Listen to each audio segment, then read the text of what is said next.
कांग्रेस के पूर्व अध्यक्ष राहुल गांधी ने एक बार फिर बीजेपी और आरएसएस को महिला विरोधी बताया। हालांकि ऐसा दावा करते वक्त उन्होंने जो कुछ कहा उस पर नया विवाद शुरू हो सकता है। राहुल गांधी आज अखिल भारतीय महिला कांग्रेस के स्थापना दिवस के कार्यक्रम में शामिल हुए थे। अखिल भारतीय महिला कांग्रेस की स्थापना दिवस के 38 साल पूरा होने के मौके पर जब राहुल कार्यक्रम में पहुंचे तो उन्होंने पार्टी के नए झंडे और लोगों का अनावरण किया। चूंकि यह कार्यक्रम महिला कांग्रेस का था, इसलिए राहुल के भाषण के केंद्र में महिलाएं थी और निशाने पर आरएसएस, बीजेपी। जहां ये जाते हैं कहीं लक्ष्मी को मारते हैं, कहीं दुर्गा को मारते हैं और फिर कहते हैं हम हिंदू हैं। ये किस प्रकार के हिंदू हैं?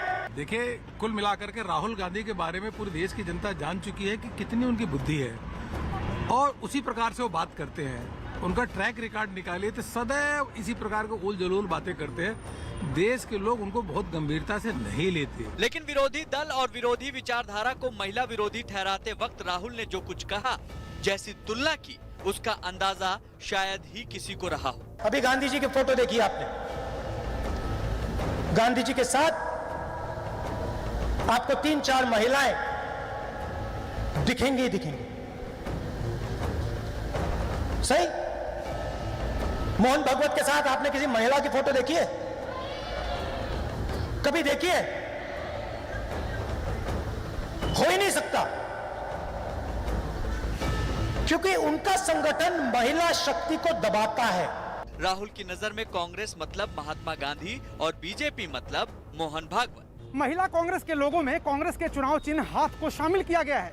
इसके पीछे कांग्रेस की मंशा यह है कि यह दिखाया जाए कि पार्टी में महिलाओं की हिस्सेदारी लगातार बढ़ रही है। राहुल गांधी ने अपने भाषण में भी इस बात का जिक्र किया। राहुल गांधी ने दावा किया कि कांग्रेस हिंदुस्तान की एकमात्र पार्टी है जिसने महिला प्रधानमंत्री दिया।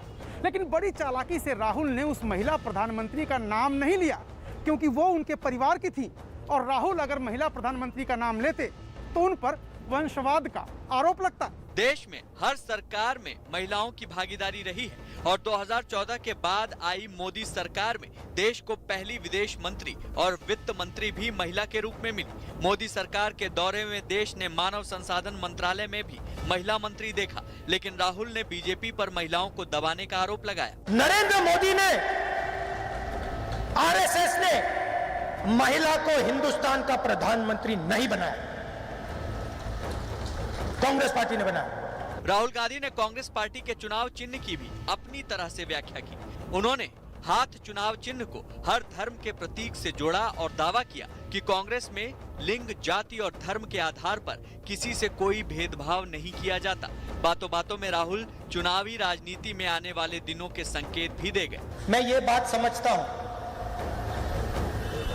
कि मैं बाकी विचारधाराओं के साथ कोई ना कोई कॉम्प्रोमाइज कर सकता हूं, मगर मैं आरएसएस और बीजेपी की विचारधारा के साथ कभी भी